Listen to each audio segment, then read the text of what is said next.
Allah Taala keremetli Kur'an'da Ali İmran suresinin 92. ayetinde "Len tenalul birra hatta tunfiqu mimma tuhibbun." Жақшылыққа жетпейсіңер, ийгиликке жетпейсіңер, бейишке жетпейсіңер, hatta tunfiq mimma tuhibbun. Өзүңөр сүйгөн нерседен, өзүңөргө жаккан нерсени бермейинче дейт. Жана тамашачын аралаш кылып, жана куудулдар айтып жүрөт. Немеде бейиштин эшигине барса, жалаң эле 20 сомдуктар экен депчи. Анан 100 сомдук, 200 сомдук, 500 сомдуктар Ese 20 сом болуп алып, эти патра баарын келип алыпсыңар го десе. Анан жана 20 сомдук, сен бир жол бир мечиттин кутучасына түштүңбү? Сен бир жол бир жана муктаждарга деген пакетке салынгансыңбы?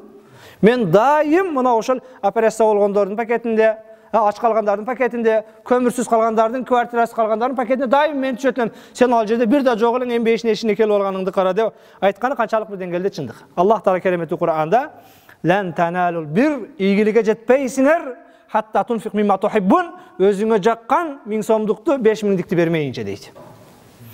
Ошондуктан да кээ бир сахабалар ушул аятка амал кылам деп адамдарга акча башка таратпастан конфет, шириндик берет экен. Не үчүн мындай кыласың? Акчасын эле берсең көбүрөөк өзү бир проблемасын, өзүнө керек нерсени алат десе, Аллах Таала Кур'анда өзүң сүйгөн нерсени бер деген, мен шириндикке, конфетке жаккымын, ошондуктан конфет берип атам дейт экен. Өзүңүзгө кайсы нерсе жакса, ошону бергенди үйрөнүшүбүз керек. Анан кээде жанагы жоголуп кеткенден кийин, кээде жанагы өлүп калгандан кийин кээ бир малдар башка болуп, кесел болуп башка болуп, майле ушул Алла жолуга садака деп коет да. Ал өтпөйт, ал керек эмес. Ал өзүңө керек эмес. Надел болуп сүдүрөп, башына сагандан издеригип, портер менен сүдүрөп апарып талага ташап атасың, ал Алла жолуна керек беле. Аллах жолуна жакшы көрүп турган малыңды берсең, ошол малың керек болуп турган малды берген болсоң, мына ошондой ийгиликке жетесиңер дейт. Кээ бирөөлөр ошол менен жанагы үйүнө чыны сынып калса башкасы, майле ушун менен бала кеттин баары кетсин, кырсыктын баары кетсин. Баш көзүңнөн садака дейт. Башы көзүңнөн садака, ошол чынын акчасын берсең, ал сынып калган чыны каякта садака болот. Ал ишимге пайдасы жок да, мусорго апарыш керек. Лен таналул бирра, ийгиликке жетпейсиңер, hatta tunfiq mimma tuhibbun, өзүңө жаккан нерсени бермейинче дейт. Жана кутула албай калган нерсеңди эмес. Wa ma tunfiq min shay'in fa inna Alloha bihi alim. Кайсы гана нерсени бере турган болсоңор, fa inna Alloha bihi alim, Аллах аны тыйыныга чейин, копейкеге чейин барын билип турат дейт. Эртең кыяматта ар бирине соогун аласыз. 100 сом берген да соогун алат, 1000 сом берген да соогун алат. Менде эч нерсе жок деп кууп чыгарып берген дагы өзүнүн жазасын алат. Колдон келишинче жардам берген дагы өз жазасын алат дейт. Ва таавану алал бирри ва тaqwa. Башка бир аятта таквалыкта, жакшылыкта бири-бириңерге дайым көмөкчү болгула дейт. Пайгамбар саллаллаху алейхи ва салlam "Мен маша фи ауни ахихи ва манфаатихи", ким бир агасынын жардам берем деп, же ошого бир пайда келтирем деп жүргөн болсо, фалаху савабул мужахидин фи сабилилlah, Алла жолунда жихадка чыккандардын соогун алат дейт. Бир муктаждын проблемасын чечем деп барган болсоң, Алла жолунда жүргөн жихадтагыдай соог алат кесин. Башка бир хадисинде пайгамбар саллаллаху алейхи ва салlam айтат: "Инна лиллахи халкан халакахум лиқадаи хаваиджин нас." Аллах Тааланын кээ бир пенделери бар, алар адамдардын муктаждыгы үчүн жаралган, дайым адамдарга жакшылык кылат. Кудайыма шүгүр, биздин кээ бир жана блогер дейбизби, интернет тааныган башка кылган ырчыларыбыздагы Кудайыма шүгүр акыркы күндөр бир жакшы жака ооганда көбүбүз.